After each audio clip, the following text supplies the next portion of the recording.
Properties of electric field lines. पहली property लिखिए, the tangent on it, पहली property है the tangent on it represents direction of, the tangent on it represents the direction of net electric field, net electric field. दूसरी property है, पहली तो समझ में आ गई ना कि टेंजेंट ड्रॉ करेंगे तो वो क्या रिप्रेजेंट करेगा, नेट इलेक्ट्रिक फील्ड। दूसरा प्रॉपर्टी है बेटा, it always starts from positive charge. लिखिए, it always starts from positive charge and end on negative charge. It always starts from positive charge and end on negative charge. इसका मतलब देखो क्या है, मान लो ये पॉजिटिव चार्ज है बेटा, इसके पास इलेक्ट्रिक फील्ड है या नहीं है, ये पता करने के लिए किसको लाएंगे, टेस्ट चार्ज को। मान लो यहां पे लाते ही हम एक टेस्ट चार्ज रखेंगे, बोलो क्या होगा, किधर जाएगा, किधर जाएगा, भागेगा दूर। और बोलो टेस्ट चार्ज जिधर जाता है वही डायरेक्शन किसका होता है, इलेक्ट्रिक फील्ड का। तो किसी भी पॉजिटिव चार्ज की जो इलेक्ट्रिक फील्ड लाइंस होती हैं वो किधर की तरफ होंगी, किधर की तरफ होंगी। अगर ये पॉजिटिव चार्ज है, इलेक्ट्रिक फील्ड लाइंस बनानी है तो बोलो हमेशा अवे फ्रॉम इट। बताओ यार, away from positive charge, like this. पक्की बात है, क्यों, क्योंकि टेस्ट चार्ज यहां रखोगे तो बोलो इधर जाएगा, यहां रखोगे तो इधर जाएगा, यहां रखोगे इधर जाएगा, यहां रखोगे इधर, जिधर भी रखोगे दूर ही भागेगा। पक्की बात है, कोई डाउट हो बताओ भाई। हाँ ये पॉजिटिव, वो बात अभी हम करेंगे। पॉजिटिव वाली बात समझ में आई है कि पॉजिटिव चार्ज से हमेशा इलेक्ट्रिक फील्ड लाइन स्टार्ट करती है। और अगर ये चार्ज नेगेटिव होता और यहां पर मैं टेस्ट चार्ज रख रहा हूं, बोलो टेस्ट चार्ज हमेशा कैसा होता है, पॉजिटिव। रखते ही बोलो क्या होगा, इसकी तरफ भागेगा। तो इस बार इलेक्ट्रिक फील्ड लाइन किधर है, किधर है, टूवर्ड्स द चार्ज। तो सब कुछ वही है, सारी लाइंस देख लो वही है, सिर्फ एरो टूवर्ड्स द चार्ज हो गया इस बार। तो it starts from positive charge या it emanates from positive charge and terminate at negative charge. Positive से स्टार्ट करता है या निकलता है और नेगेटिव पे जाके खत्म हो जाता है या नेगेटिव की तरफ जाता है। ये पॉइंट लिखाए जाते हैं, किताबों में लिखे होते हैं। Clear. So it starts from the positive charge and and on negative charge. बना लीजिए दोनों पैटर्न। नेक्स्ट प्रॉपर्टी है property number 3। two electric field lines can never intersect each other. Two electric field lines never intersect each other. दो electric field lines कभी भी एक दूसरे को इंटरसेक्ट नहीं कर सकती। कोई बता सकता है क्यों नहीं कर सकती? क्या कर्व्स कभी इंटरसेक्ट नहीं कर सकते? कर सकते नहीं। देखो, मान लो हमने जबरदस्ती इंटरसेक्ट करा दिया, ठीक? तो इस पॉइंट ऑफ इंटरसेक्शन पे अगर मैं आपसे कहूं बेटा इलेक्ट्रिक फील्ड का डायरेक्शन बताओ, तो आप कहेंगे सर इस पे टेंजेंट बनाओ, तो ये रहा नेट इलेक्ट्रिक फील्ड। बोलो यार। और मैं कहूंगा इस पे बना दे तो आप कहोगे सर ये भी नेट इलेक्ट्रिक फील्ड।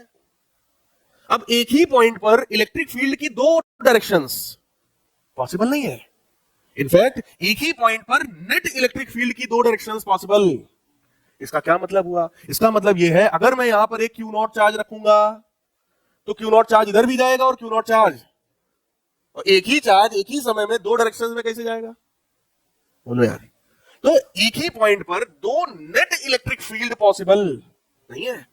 देखो, एक पॉइंट पर दो डायरेक्शंस में इलेक्ट्रिक फील्ड हो सकती है, E1 इधर हो जाता है, E2 उधर हो जाता है, बात समझ जाती है, लेकिन नेट इलेक्ट्रिक फील्ड एक ही होगा। बेटा अगर एक पॉइंट पर एक इलेक्ट्रिक फील्ड है E1, दूसरा इलेक्ट्रिक फील्ड है मान लो E2, तो इनका नेट आएगा ना इन दोनों के बीच में कहीं पर। वेक्टर सम पढ़ा है कभी? वेक्टर्स को जोड़ने का method, parallelograms law, method of component, मैं फिर से सिखाऊंगा जो भूल गए हैं। लेकिन E1 और E2 को जोड़ोगे तो रिजल्टेंट बेटा एक ही आएगा। यहां पर क्या कह रहे हैं? दो नेट डायरेक्शंस नहीं हो सकता। दो नेट डायरेक्शन होने का मतलब एक ही समय में ये चार्ज इधर भी चला जाएगा, इधर भी चला जाएगा, और ये आप सबको पता है पॉसिबल नहीं है। तो दो इलेक्ट्रिक फील्ड लाइंस कभी भी इंटरसेक्ट नहीं करती है, because at the point of intersection there is two different directions of net electric field. Which is not possible. Clear है? लिखो, डायग्राम बनाओ ऐसे ही।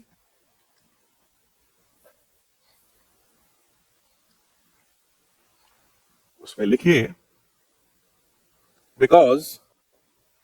because at the point of intersection, because at the point of intersection there is two different directions of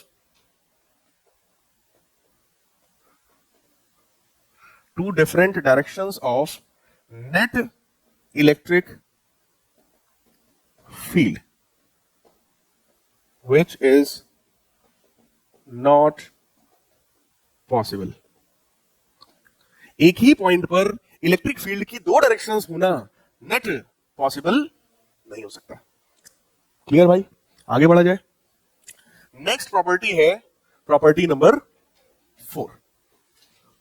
fourth property का मतलब यह है कि अगर इलेक्ट्रिक फील्ड लाइंस पास पास हैं तो it will represent high electric field.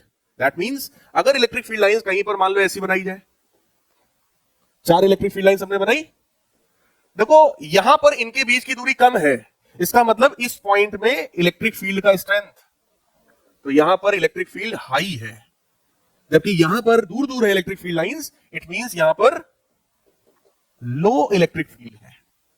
Clear? तो लिखिए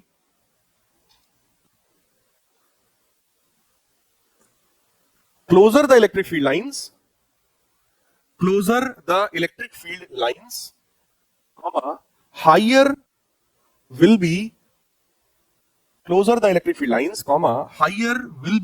the electric field intensity,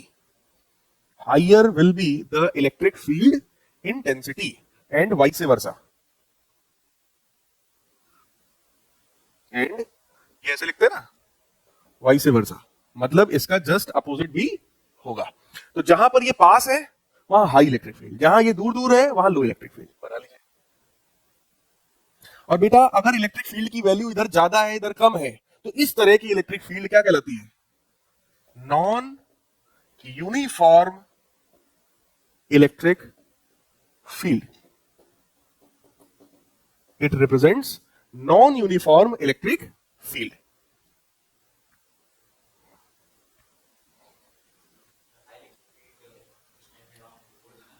बिल्कुल, यहां पर अगर हम कोई चार्ज रखेंगे इस पॉइंट पर क्यू नॉट, अगर कोई चार्ज रखेंगे तो उसमें फोर्स ज्यादा लगेगा, और यहां पे रखोगे तो कंपैरेटिवली कम फोर्स लगेगा। क्लियर है? आगे बढ़े, कोई डाउट हो भाई पूछ लो भी। नेक्स्ट पॉइंट है प्रॉपर्टी नंबर 5।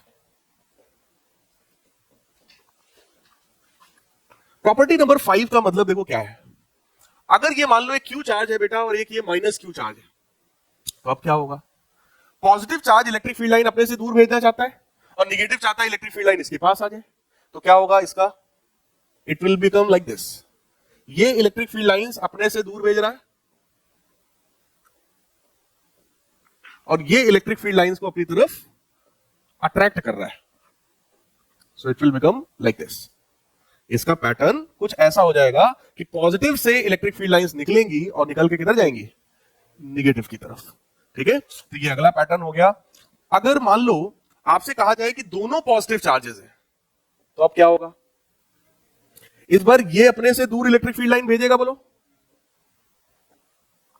ये भी अपने से दूर भेजेगा, पक्की बात है। लेकिन मैटर इधर वाले में कोई दिक्कत नहीं है, लेकिन ये जो बीच वाली इलेक्ट्रिक फील्ड लाइन है भाई साहब, यहां लोचा होने वाला है। ये इलेक्ट्रिक फील्ड लाइन अपने से दूर भेजेगा, ये भी दूर भेजेगा, दोनों टकराने वाली है, लेकिन इंटरसेक्ट कभी कर नहीं सकती, इसलिए ये अपनी डायरेक्शन को ऐसा कन्वर्ट करेंगी कि इनको कभी जीवन में इंटरसेक्ट करना। तो जब कभी ऐसा मौका आएगा तो ये अपनी डायरेक्शन को जस्ट 90 डिग्री घुमा लेंगे कि आपस में पैरेलल हो जाए और कभी भी इनको इंटरसेक्ट करना ना पड़े। तो ये बेटा इलेक्ट्रिक फील्ड लाइंस कुछ इस तरीके का पैटर्न बना लेगा। बात समझ में आई? तो यहां पे एकदम सेंटर में एक पॉइंट ऐसा मिलेगा, यहां एग्जैक्टली सेंटर में, जहां पर बोलो कभी भी एक भी इलेक्ट्रिक फील्ड लाइन पहुंच नहीं पाएगी, तो इस पॉइंट को क्या बोलते हैं? Null point. ये वो पॉइंट है जहां पर इलेक्ट्रिक फील्ड लाइंस कभी पहुंच नहीं सकती, और इस पॉइंट पर इसी वजह से इलेक्ट्रिक फील्ड की वैल्यू कितनी होती है? 0। और इस पॉइंट का नाम क्या है? Null point. कोई डाउट हो तो बताइए। पता है एक पैटर्न हम आपको और बता रहे हैं। मान लो इस बार 2q चार्ज है और ये -q चार्ज है भाई साहब, अब क्या होगा? ये 2q चार्ज है बेटा और ये -q चार्ज है, क्या होगा? पॉजिटिव से बोलो ये, और यही वाला केस है, पॉजिटिव से चार्जेस फील्ड लाइंस निकलेंगी और निगेटिव की तरफ जाएंगी, पक्की बात है। लेकिन 2q होने का क्या फर्क पड़ेगा? इधर से अगर 100 लाइंस निकलेंगी तो इधर 50 पहुंचेंगी। उसकी फील्ड लाइंस निकालने की पावर ज्यादा है और उसकी फील्ड लाइंस को कैच करने की पावर, जैसे टीचर और स्टूडेंट, टीचर पढ़ाता है 100 चीजें, बच्चों तक पहुंचती है 50 चीजें। बोलो यार, फिर दिमाग में रिटेन रह जाती है 30 चीजें, पेपर में लिख पाते हैं 10 चीजें, तो 100 से घटते घटते कहां पहुंच जाता है? 10 तक। नंबर भी वैसे घट जाते हैं। बाकी टीचर तो पूरा ही पढ़ा रहा है ना, टीचर तो सब पढ़ा रहा है, वही काम यहां होता है।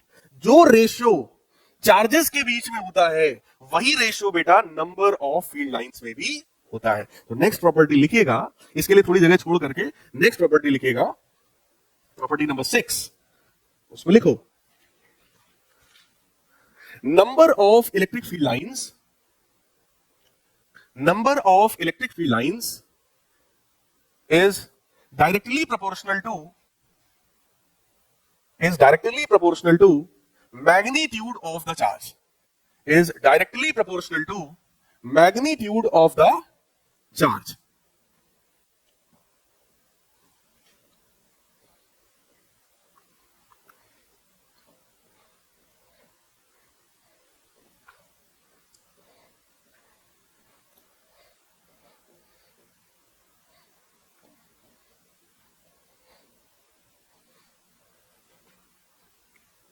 कुछ ऐसा सीन होगा, इधर से लाइंस निकल रही है ढेर सारी, लेकिन इधर लाइंस पहुंच रही हैं आधी। तो अगर हमें 100% एक्यूरेट डायग्राम बनाना है तो फिर हम गिन के बनाएंगे कि इधर से 10 लाइनें निकालेंगे, इधर 5 पहुंचाएंगे, या इधर से 20 निकालेंगे, इधर 10 पहुंचाएंगे। बात समझ में आई? अगर यही 3q होता और ये q होता तो इधर से 90 लाइन निकलती तो 30 पहुंचती। बात समझ में आ गई? तो जैसा रेशियो बेटा चार्जेस का होता है वैसा ही ratio number of electric field lines का भी होता है। ये पैटर्न बना लीजिए, ये बना लिया। नेक्स्ट देखिए, नेक्स्ट प्रॉपर्टी है प्रॉपर्टी नंबर कौन सी है? 7th। इलेक्ट्रिक फील्ड लाइंस की 7th प्रॉपर्टी ये है कि electric field lines behave like अ स्ट्रेच्ड इलास्टिक मेम्ब्रेन, या कोई खिंची हुई जो रस्सी होती है उसकी तरह ये बिहेव करता है। लिखिए, electric field lines behave as stretched elastic string.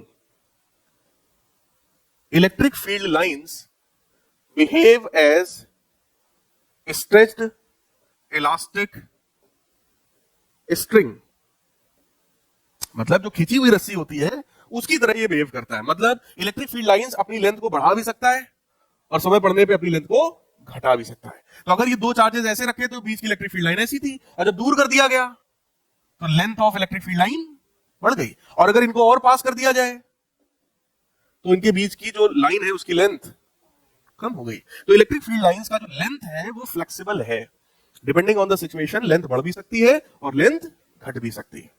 Clear है? नेक्स्ट प्रॉपर्टी है property number 8। Electric field lines are always perpendicular. Electric field lines are always perpendicular to the surface of conductor। Electric field lines are always perpendicular to the surface of conductor। जैसा ये कोई conductor है, उसको मान लो Q charge दिया था, तो electric field line हमेशा इससे दूर निकले या इसकी तरफ जाए, ये काम जैसा भी हो, लेकिन वो होगा हमेशा इसके परपेंडिकुलर ही। यहां भी देखो 90 है, ये भी 90 है, ये भी 90 है, ये सब सारे एंगल कितने हैं? 90।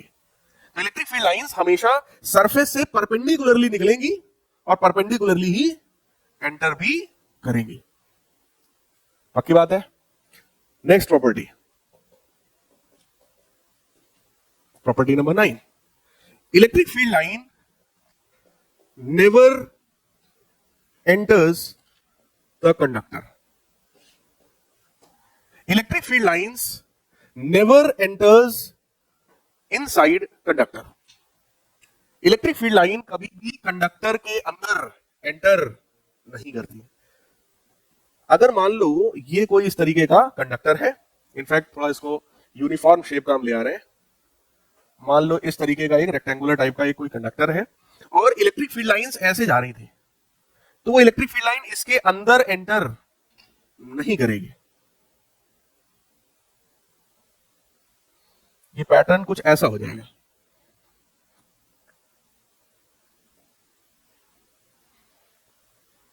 Like this. अपनी डायरेक्शन को हल्का हल्का बेंड करेगी लेकिन उसके अंदर एंटर नहीं करेगी। अब उसके पीछे रीजन क्या है? इसके पीछे का बहुत अच्छा रीजन तो आप मतलब जो नेक्स्ट चैप्टर आएगा गॉस लॉ उसमें समझ पाएंगे। फिलहाल मैं आपको इतना बता दूं, किसी भी कंडक्टर के अंदर बेटे नेट इलेक्ट्रिक फील्ड कितनी होती है? 0। ये कंडक्टर की बड़ी खास एक प्रॉपर्टी होती है कि कंडक्टर के अंदर नेट चार्ज कितना होता है? 0। किसी भी कंडक्टर के अंदर चार्ज कितना होता है? 0। इसीलिए उसके अंदर इलेक्ट्रिक फील्ड भी कितनी होती है? 0। जहां चार्ज नहीं है वहां इलेक्ट्रिक फील्ड भी नहीं होती है। तो कंडक्टर के अंदर क्योंकि चार्ज नहीं रहता है तो उसके अंदर इलेक्ट्रिक फील्ड भी नहीं होती है, 0 होती है। बात समझ में आई? बाकी अभी नेक्स्ट टॉपिक में जब आगे बढ़ेंगे ना गॉस लॉ में, तब आप थोड़ा सा और अच्छे से समझेंगे। कंडक्टर की बड़ी स्पेशल प्रॉपर्टी होती है कि जो भी चार्ज हम कंडक्टर को देते हैं सारा चार्ज उसकी आउटर सरफेस में चला जाता है। मतलब मान लो एक स्फेरिकल कंडक्टर है, ये हमने इसको चार्ज दिया, वो सारा चार्ज खटाखट कहां जाएगा? सरफेस पर। हमने चार्ज दिया, सब चार्ज तुरंत कहां जाएगा? सरफेस पर। अंदर चार्ज कितना है? 0। बात समझ में आई? लेकिन अगर ये नॉन कंडक्टर होता तो जो भी हम चार्ज देते हैं वो सारा चार्ज कहां जाता? अंदर। तो नॉन कंडक्टर का नेचर ये है। तो नॉन कंडक्टर के अंदर अगर चार्ज है तो नॉन कंडक्टर के अंदर इलेक्ट्रिक फील्ड भी हो सकती है भाई साहब। तो यहां पर अगर इलेक्ट्रिक फील्ड की आप बात करोगे तो पूरा पूरा ऐसे चला जाएगा, कोई फर्क नहीं पड़ता उसको, ठीक। लेकिन अगर वो कंडक्टर है तो उसके अंदर इलेक्ट्रिक फील्ड गलती से भी एंटर नहीं करेगी। Is it clear everyone? So these are all properties of electric field lines. बाकी हम लोग नेक्स्ट क्लास में पढ़ेंगे।